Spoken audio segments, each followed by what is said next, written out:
Imagine being trapped in an absolute nightmare zone where artillery is raining down and everyone around you is getting obliterated. That was literally George Washington's reality before he ever became America's ultimate main character. He was just a broke young dude desperate for clout, but he almost got wiped off the map before his story even started. We start right in the middle of pure chaos as young Washington screams through smoke and cannon fire looking for his commander. A panicked soldier runs up and drops the worst possible news. The enemy caught them completely off guard from right over the ridge, turning the battlefield into a total bloodbath. A severely wounded officer tells George to give up because their entire unit is cooked. The general has already called for everyone to fall back, leaving the front line completely exposed. The officer warns George that going toward his men is a literal one-way ticket to the grave. He bluntly tells Washington that his entire Virginian squad was front and center and got wiped out. George is urged to abandon the fight before he gets taken down too. He is running on pure adrenaline and covered in blood while the whole forest explodes around him. His comrade screams at him, asking why he would risk his life for a fight that is already completely over.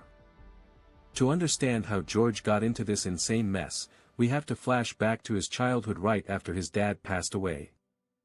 Young George is so traumatized by the loss that he is barely speaking a word to anyone. His stylish older half-brother Lawrence shows up in full military gear to check on him. Lawrence hands young George a surveyor's compass that used to belong to their late father. Lawrence drops the major news that he has just been appointed as a top commander in the local militia. George is instantly fascinated by the prestige and status of leading soldiers into battle. Lawrence clarifies that it is mostly volunteer fighters, but it is still a huge step up in society. While traveling together, George asks his brother a creepy question about a rumor he heard. He genuinely worries that a dark curse is hanging over their entire family line. Lawrence asks him point blank if he is living in constant fear of an early grave. Things get even worse when George reveals his mom told him they can no longer afford his formal education. Lawrence tries to cope by saying tenant farming is still a respectable line of work. But George is far too ambitious to accept a low-key life stuck on a small farm. Lawrence reminds him that rich neighbor kids like William Fairfax have massive upper-class advantages. He advises George that the world is unfair and he has to grind with whatever cards he is dealt. George refuses to accept his fate and stubbornly runs off to try and get into school anyway. Lawrence yells after him that the snobby elites will just slam the door right in his face. After getting humiliated and turned away, a furious George starts chopping down a tree to vent his rage. He confronts his mother, complaining that they blocked his future because of their mid-tier social status. George feels completely trapped and fears he will never make anything grand of himself. His mother lectures him hard, saying he needs to step up and handle his duty to keep the estate afloat. George snaps back, accusing fate itself of screwing over his grand dreams. To help him level up, Lawrence hands him a guidebook on gentlemanly manners and high society etiquette. Lawrence stacks up classical history books, telling him he must study legendary figures if he wants to win. George locks in and starts copying down rules, learning how to act like a true gentleman. Lawrence drops a major life lesson, explaining that real respect can never be forced, only earned through action. He warns young George that high society is just a high-stakes game rigged for the ultra-wealthy. Then he hits him with an iconic quote, reminding him that even a humble pawn can take down a king. Lawrence trains George in horseback riding, preparing him physically for future military leadership. As George grows into a tall young man, he memorizes famous speeches about honor and glory. He adopts a relentless mindset focused entirely on making a legendary name for himself. Years pass, and an older George finally scores a meeting with a powerful British official named Colonel Gooch. George shoots his shot, begging for a royal commission to become an official officer in the British Army. Gooch smirks and hits him with a massive reality check, revealing the steep cash price required for a commission. He asks George if he actually has that kind of insane money sitting in his bank account. George has to humbly admit that he is completely broke and lacking the capital. Gooch dismissively suggests he stick to the local militia instead of dreaming about the real military. When Gooch questions his credentials, George admits he had no British education and only holds a surveyor license. Gooch cold-heartedly informs him that without massive land holdings and elite bloodlines, he will never qualify. George brings up his brother's success, but Gooch points out Lawrence actually married into the rich Fairfax family. George pulls out his handwritten rulebook on civility to prove how dedicated he is to self-improvement. Gooch roasts him brutally, calling it plagiarized nonsense that does not make him a real gentleman.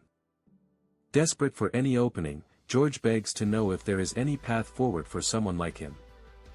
Gooch completely destroys his dreams and tells him to stop spamming his office with letters. George returns home totally defeated, while his bitter mother predicts he will never amount to anything. Remembering his brother's chess advice, George decides he is going to crash the elite social scene anyway. He dresses up in his best fit and hits an ultra-exclusive party at the Fairfax estate, but the guard blocks the door.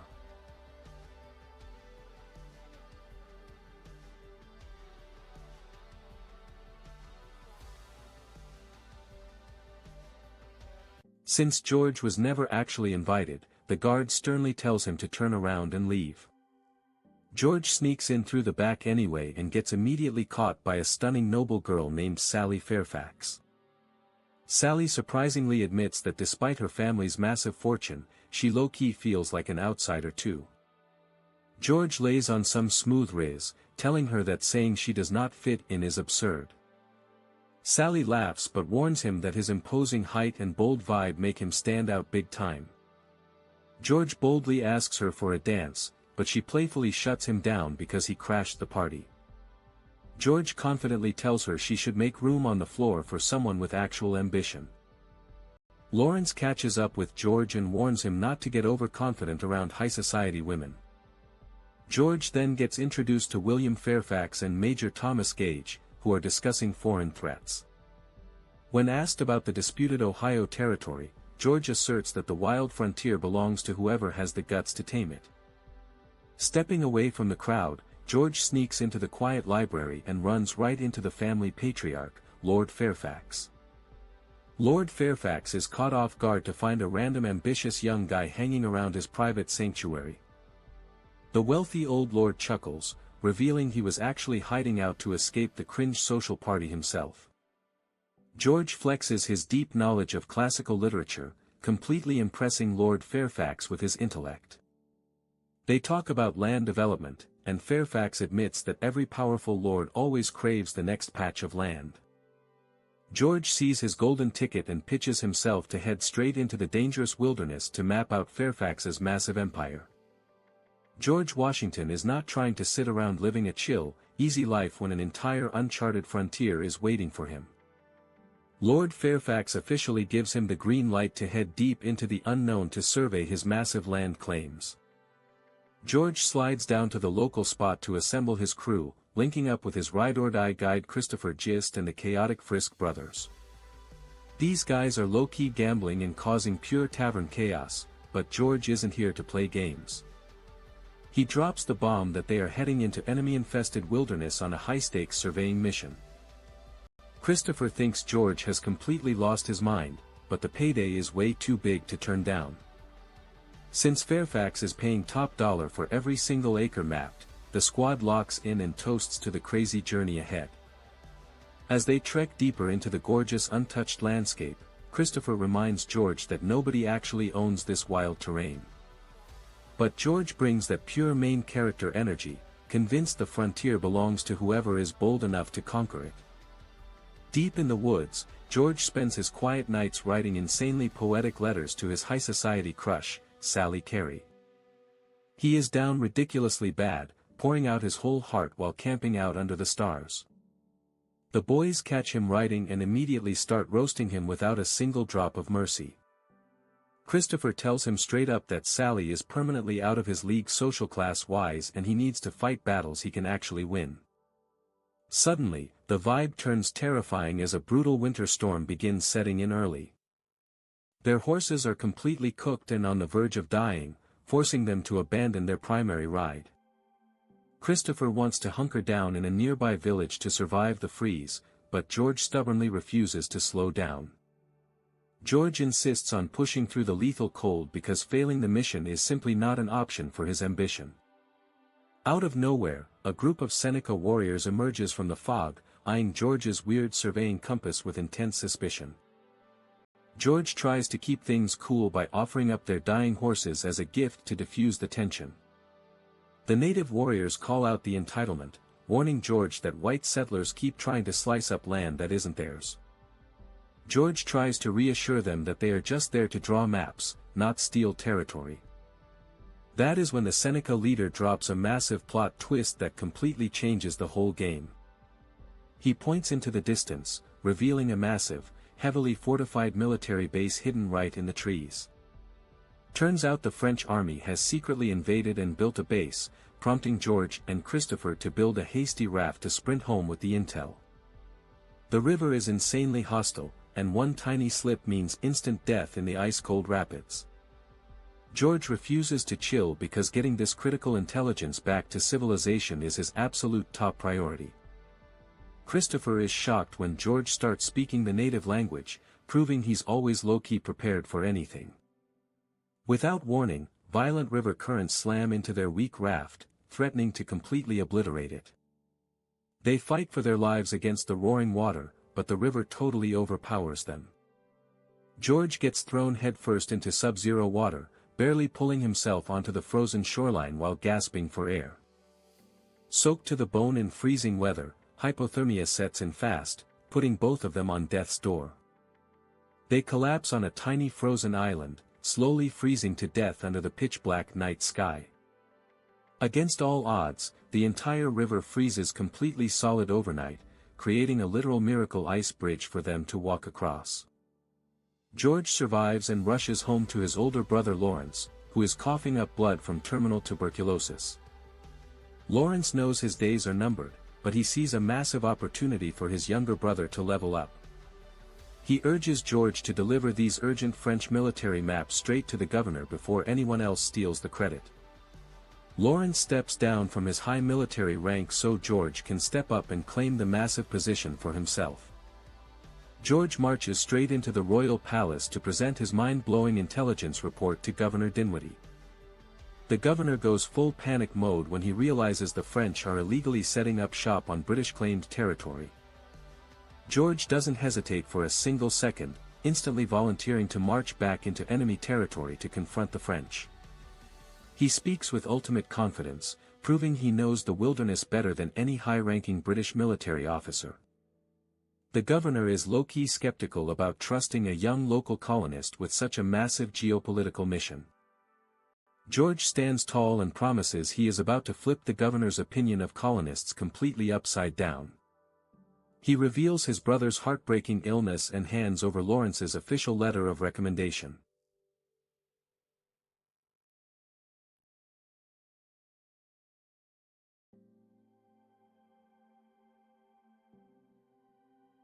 Dinwiddie sees that George is ridiculously ambitious, deciding to test how far the young officer is willing to go. He mentions the ruthless Seneca leader known as the Half-King who controls the local routes. George warns the governor that while the Half-King gave him intel, trusting him completely would be a huge gamble. The governor tells George to team up with the Half-King and march straight to Fort LeBoeuf to deliver an ultimatum. He grants George full authority to recruit a squad of 150 local Virginian fighters for the mission. The orders are straightforward: tell the French army to pack up their gear and get off British land right now. When George asks what happens if the French refuse to back down, the governor tells him failure is not an option. George officially gets promoted to major in the Virginia militia, marking his massive step into actual military leadership. To ensure communication goes smoothly, the governor assigns him a quirky Dutch interpreter named Van Bran. George tries to secure a big win for his crew, demanding that his colonial soldiers get paid the exact same as regular British troops. The pretentious governor takes huge offense to the idea that regular American colonists deserve equal pay. In an absolute boss move, George turns down unfair pay entirely and offers to command the mission completely for free to prove his value. Right before heading out, George meets up with Sally Carey, flexing his brand new officer uniform. Sally confesses that she low-key read every single intense letter he wrote her over and over while he was gone. George describes how the wild frontier makes him feel alive in a way fake high society life never could. Sally is completely captivated by his passion, realizing he truly loves the dangerous unknown. George explains that out in the woods, nobody cares about fancy last names or snobbish ancestral wealth. Sally gently asks if he ever worries that chasing such extreme dreams might destroy his future. She opens up about her own deep fear of being stuck in a life where she never even gets to make her own choices. She admits that being trapped by society's strict expectations is worse than any danger in the woods. For a brief second, they share a bittersweet dream of running away together into the wild unknown. But reality kicks in, and Major George Washington arrives to take control of his newly assembled army. The squad is literally a mess of untrained farmers, debtors, and outlaws who can't even march straight.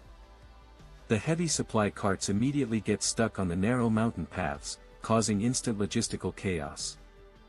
George decides to set up camp while sending a scout named Tucker ahead to check the dark woods. The guys sit around joking and roasting George for staying awake all night sitting with his musket locked and loaded. Suddenly, the campfire vibes get instantly ruined when Tucker's horse comes sprinting back out of the pitch-black forest alone. Gunshots blast through the dark as terrifying shadows completely surround the panicked militia. Van Bram starts trembling in fear, but George stands tall to face the sudden ambush. Emerging from the trees is the Half-King himself, Tanahorison, bringing a heavily armed squad of warriors. George asks why the Half-King is willing to team up with the British instead of side with the French. The Half-King reveals a terrifying personal grudge, stating he knows firsthand how brutal the French really are. He drops a horrific story from his childhood, revealing the French literally boiled and ate his father right before his eyes. Driven by pure revenge, the Half-King guides George's force right up to the gates of Fort LeBoeuf, where George delivers the governor's letter. He reads the official demand out loud, insisting the French pack up their stronghold and get off British land. The arrogant French commanders look at young George with total disdain, mocking him for looking way too young for his rank. George doesn't blink, standing his ground with cold ice in his veins as the high-stakes confrontation kicks off.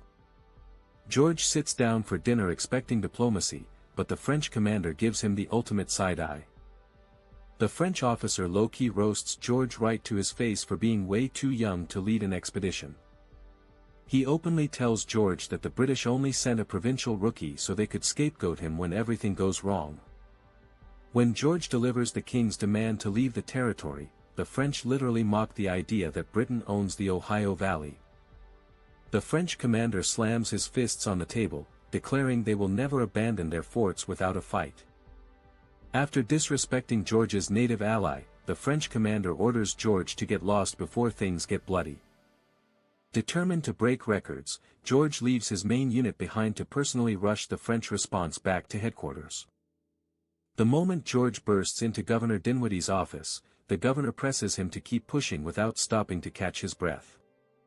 Dinwiddie rejects George's request for sleep, coldly informing him that resting isn't an option on the frontier.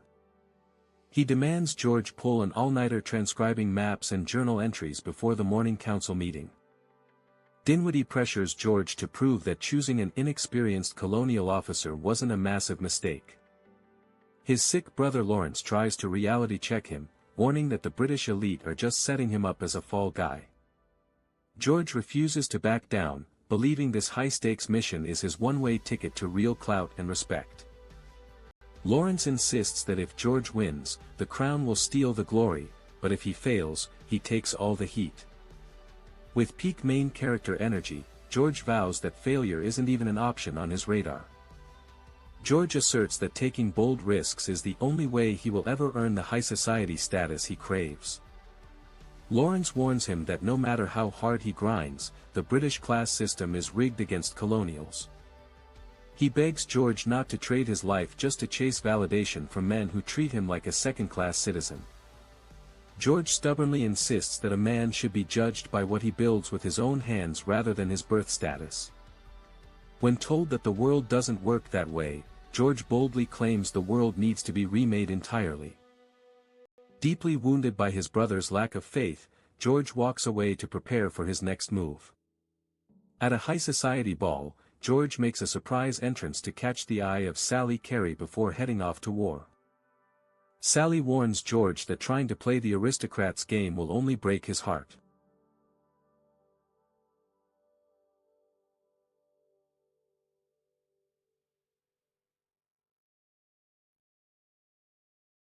George tries to flex his new uniform, acting like he has finally made it into the upper ranks.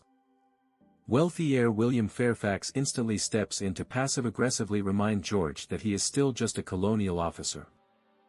George claps back, asking William why he didn't volunteer to fight if he cares so much about protecting the colony. William subtly shows off his immense wealth by offering to lend workers instead of risking his own skin on the front lines. Lord Fairfax drops an absolute bomb by publicly announcing the betrothal of William and Sally right in front of George. Lord Fairfax raises a toast to George's impending march, highlighting the contrast between George's danger and William's luxury. Heartbroken and humiliated, George excuses himself from the party, promising to return with victories they can't ignore. Out on the trail, George reads Governor Dinwiddie's updated instructions, which are insanely ambiguous and dangerously aggressive. His officers complain that if the governor wants a full-scale confrontation, he should send trained royal regulars instead of militia. The militia men openly admit they signed up for a quick paycheck, not a brutal suicide mission against the French army. When a soldier threatens to walk away, George immediately pulls rank and threatens severe punishment to keep order. George reminds his rebellious men that they swore an oath and backing out now is literal treason. His officers worry that if this operation crashes and burns, the entire colony will suffer the backlash. George shuts down all further debate, demanding absolute obedience to the vague directives given by the governor. Tana Harrison ominously warns George that his stubborn loyalty to distant leaders has just walked them straight into a conflict. Scouts rush in with frantic news that an advance French detachment has set up camp just 5 miles away in a hidden glen. Tana Harrison pushes George to strike immediately before the French establish another permanent foothold in the valley. George tries to keep his composure, claiming they are only going on a simple spy mission to check out the French position. Tana Harrison criticizes the French commander for recklessly camping so deep in contested territory without proper security. George naively plans to give the French one final peaceful warning to surrender their camp and retreat. Out of nowhere, a stray gunshot shatters the quiet, causing both sides to instantly lose their minds. Chaos erupts in the narrow glen as George desperately screams at his men to maintain formation under sudden fire. Panicked militia members start shooting blindly through the dense trees while French soldiers scramble for cover. George desperately tries to regain control of the firefight, yelling at his men to take captives rather than executing them. A wounded French officer curses the colonials as the smoke settles over the bloody skirmish. Before George can intervene, Tana Harrison brutally executes the French commander Jumonville on the spot. Realizing his scout mission just turned into an international disaster, George admits that war is officially unavoidable. George orders his exhausted troops to immediately dig in and set up a makeshift fortification against impending revenge. His men debate arming nearby native allies, but fear they might flip sides and shoot them in the back. Veteran scout Christopher Gist pulls George aside to deliver some harsh truth about their survival strategy. Gist points out that George chose to build his defense fort in a total low-lying death trap. He warns George that enemies hiding in the surrounding tree line could pick off every single soldier inside the fort with ease. Ignoring the tactical flaw, George frantically writes letters to neighboring colonies begging for desperate military backup. Gist reiterates that the chosen defensive spot is fundamentally doomed if weather conditions turn bad. George defends his decision, believing the open meadow gives his men a clear line of sight to spot incoming attackers. Gist predicts total disaster, warning that a single heavy rainstorm will turn the fort into a giant mud pit. A squad of elite British regulars finally arrives, led by Captain James Mackay, who openly mocks George's messy situation. Mackay announces he is taking over security operations, treating the colonial troops like amateur novices. He reveals that a massive French force of over 1,000 men is marching to avenge the murdered commander Jumonville. Mackay casually drops the news that George's superior officer died in a freak accident on the trail. Because of the commander's death, George is officially promoted to colonel, but the title comes with absolute disaster brewing.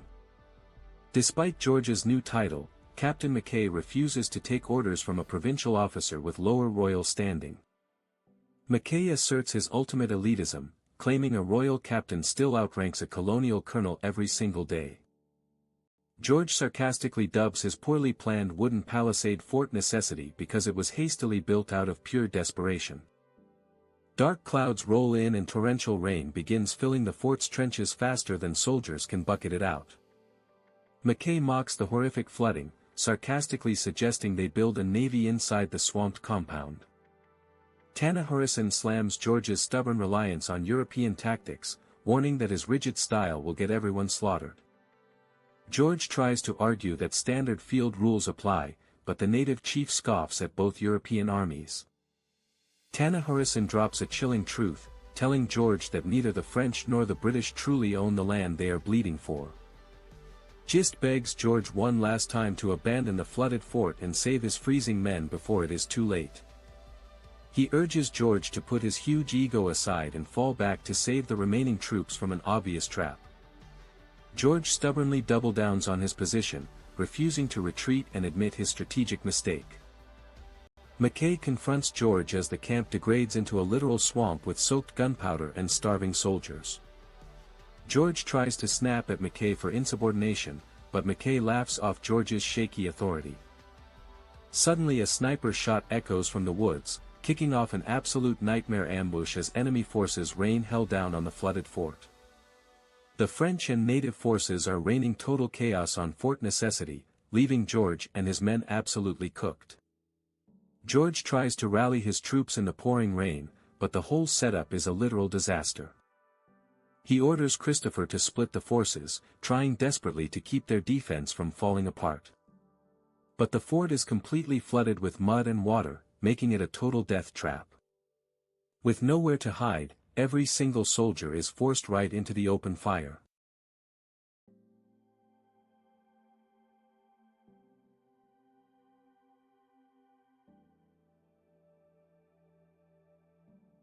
George is trying to hold his composure and act like a commander, but the enemy has them completely surrounded. The relentless gunfire pushes the militia straight back into their waterlogged shelter. They slam the wooden barricades shut as cannon shells start smashing into their weak walls. Then comes the ultimate nightmare when Henry realizes all their gunpowder is totally ruined by the rain.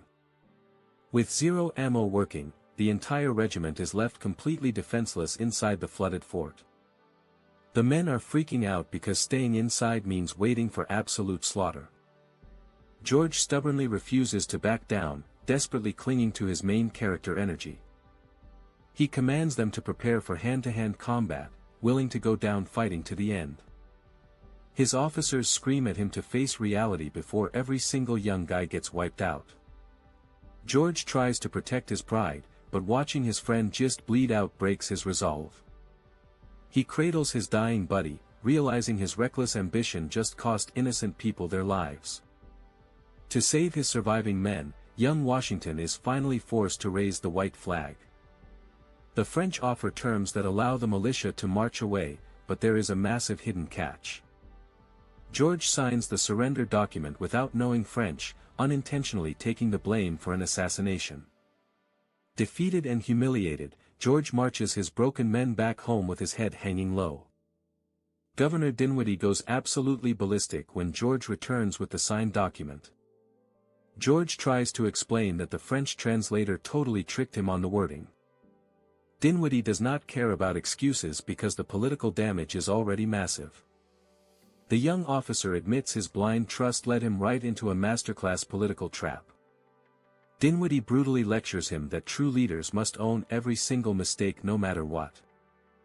Because of George signing that paper, he just accidentally triggered a full-scale global conflict.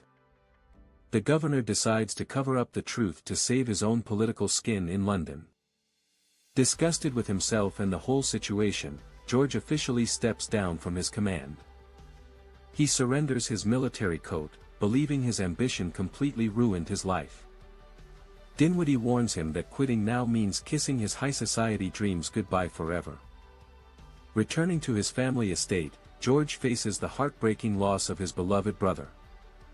His mother hands over Lawrence's personal journals, carrying the full weight of family legacy. George breaks down, admitting that his ego got his best friends brutally killed. His tough-love mother surprisingly comforts him, knowing the burden he is carrying. He refuses to pass the blame, totally owning his terrible tactical choices. The guilt of sending young guys into a death trap is eating him alive from the inside. His mother opens up about her own cold demeanor, explaining how survival demanded toughness. She apologizes for pushing him so relentlessly, realizing it made him way too severe on himself. She drops a massive piece of wisdom, telling him that hitting rock bottom is just God's lesson.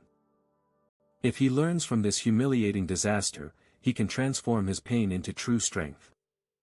George low-key admits that deep down, his heart is still pulling him back toward the battlefield. She tells him to stand tall and reclaim his destiny with total purity of heart.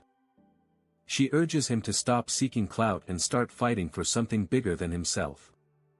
Reminding him that even an underdog can flip the entire board, she sends him back into the fight. George walks straight into the headquarters of British General Braddock to offer his service. He gets introduced to Gage, a pompous officer who took over command of the local forces. Braddock assumes George is just another entitled colonist begging for a high military rank. Instead, George completely shocks them by volunteering to serve without getting paid a single dime. He just wants to sit in the room, learn real tactics, and serve as an unranked advisor. Braddock laughably dismisses the wilderness combat style as an easy victory for British regulars. The British general boasts insane arrogance, fully convinced European-style warfare will crush anything. George speaks up courageously, warning the British commanders that they are walking into a trap. He tries to break down how deadly the thick frontier terrain actually is. He stresses that fighting in American woods requires a totally different playbook than open fields. Braddock brutally brings up George's humiliating defeat at Fort Necessity to shut him up. George holds his head high and uses his past failure as proof of his actual experience. Impressed by his calm composure, Braddock reluctantly grants him permission to tag along. As the Redcoats begin their epic march, Gage takes subtle jabs at George's demoted status. The massive British army hits immediate gridlock because they cannot handle a simple fallen log. Braddock screams in frustration as his gigantic convoy crawls like a sluggish mess. George runs into his old Virginia militia buddies who are stuck clearing trees with axes. The local boys joke about how the British stole their supply gear and red coats. The Virginia boys explain why wearing bright red in the thick forest is absolute suicide. George looks his former soldiers in the eye and delivers a heartfelt, humble apology. He admits that his early hunger for glory was totally toxic and got good men killed.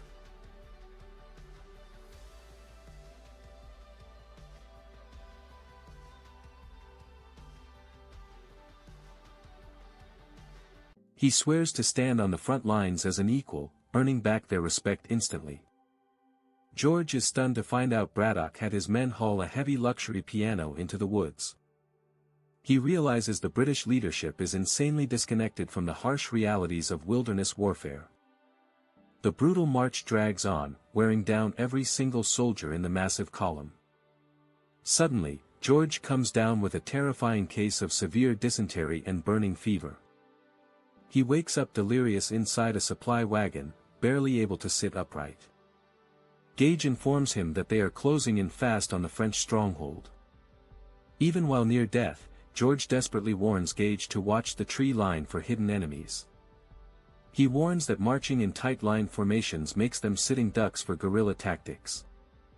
Gage dismisses his frantic warnings, confident that British military precision will save the day.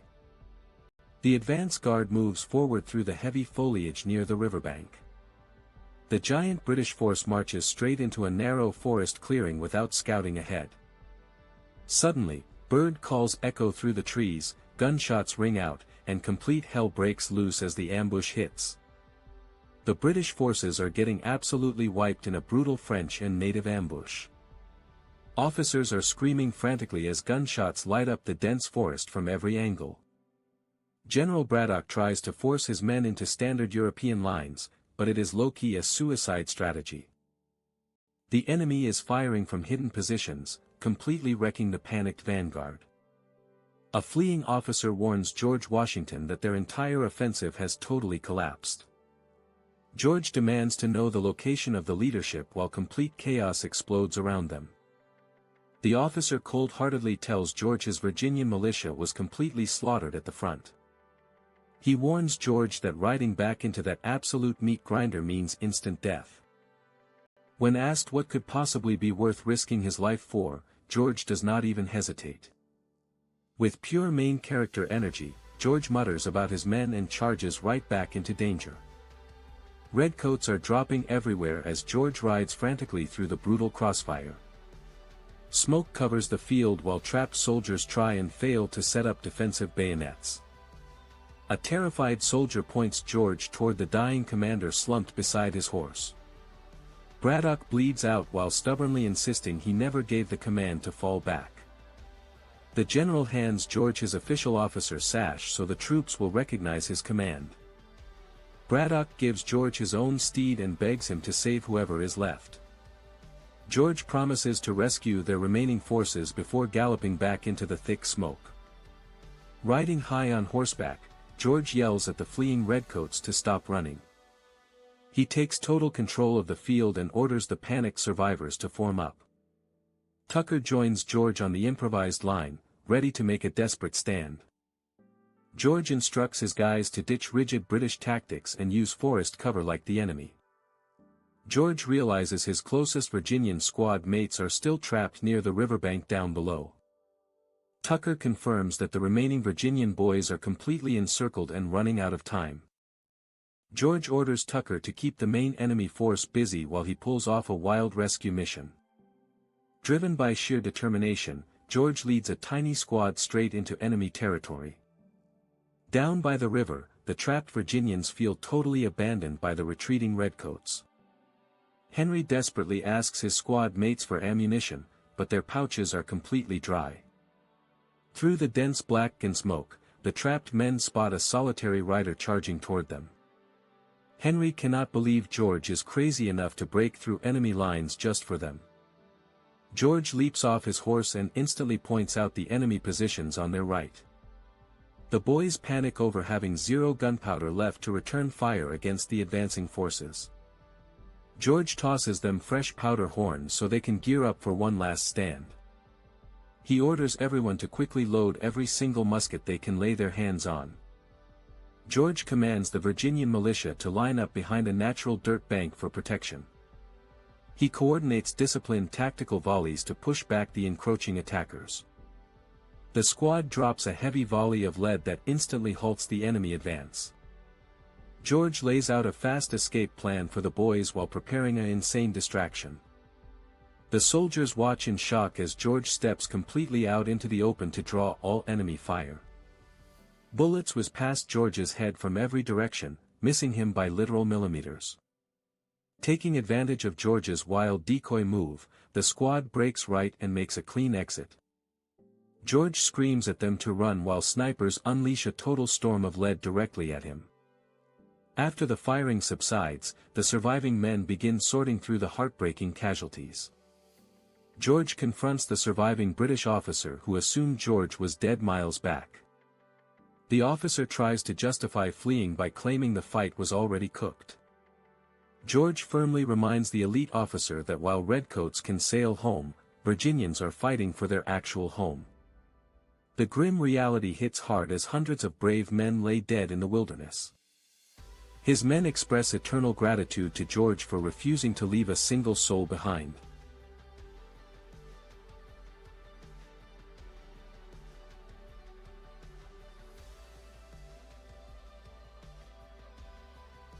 Out of the forest steps Half-King, revealing he has abandoned fighting in European conflicts. The native chief steps forward and drops a mind-blowing reveal about George's miracle survival. He reveals that dozens of top sharpshooters aimed directly at George during the battle. The chief explains that a divine spirit shields George for a massive destiny ahead. George humbly introduces himself, cementing a legendary impression on the tribal leader. The chief promises that the entire frontier will forever remember the name George Washington. Back in Williamsburg, Governor Dinwiddie looks at George's destroyed outfit in complete shock. Dinwiddie cannot comprehend how George survived 4 bullet holes through his coat and hat without a scratch. George casually attributes his insane survival to divine providence watching over him. Dinwiddie reveals that George's published journals have made him a viral legend in London. The governor reads official reports praising George's heroic tactical retreat under crazy fire. Instead of blaming him for the loss, the leadership offers George full authority to rebuild the army. Dinwiddie officially establishes a brand new 1,500-man provincial army to defend the colony. George is officially promoted to Commander-in-Chief of all Virginia Defense Forces. The governor asks if he will step up to lead this huge new military force. George accepts the high-stakes responsibility without a single second of hesitation. Instead of demanding high pay, George requests custom uniforms to break away from British redcoat elite styling. The newly formed Virginia Regiment snaps to attention as George steps up to speak. George tells his troops that he does not care about British titles or royal commissions. He proudly declares his identity as one of them, fighting directly alongside his brothers. He promises to give his absolute everything to protect their families and land. The entire regiment breaks into thunderous cheers, ready to follow George anywhere. With this iconic moment, the ultimate American hero steps into history and changes the world forever. From surviving brutal ambushes to stepping up as an unbeatable leader, young Washington proved that real main characters are built through perseverance. His incredible story shows us that true faith and standing up for your land can alter the course of history. What an absolute masterpiece of courage, duty, and pure American heart. That is the thrilling finale of this incredible journey into early American history. If you were sitting on the edge of your seat during this entire recap, smash that like button right now. Make sure to hit that subscribe button and ring the notification bell so you never miss our high-energy movie breakdowns. Drop a comment down below telling me your absolute favorite moment from George Washington's unbelievable stand. Share this video with all your friends who love mind-blowing history and epic cinematic stories. Thank you so much for watching, keep feeding that main character energy, and I will see you guys in the next video.